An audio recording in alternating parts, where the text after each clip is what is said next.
আসুন বন্ধুরা, নতুন ওয়ার্কশপে এই যে ফাটা ফোড়া বক্স কেমনভাবে রিপেয়ার হবে, নতুন ওয়ার্কশপে নতুন কাজ, কোন ব্যাটারি কোথায় লাগবে, কোথা থেকে কোথায় স্পিকার বসবে, কেমনভাবে আপনারা আমার সাথে যোগাযোগ হবে, কেমনভাবে আপনি কাজ করবেন,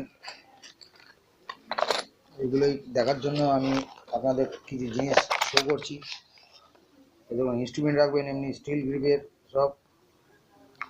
যোগাযোগ রাখুন আমার সাথে, অনেক কিছু জানতে পারবেন, শিখতে পারবেন।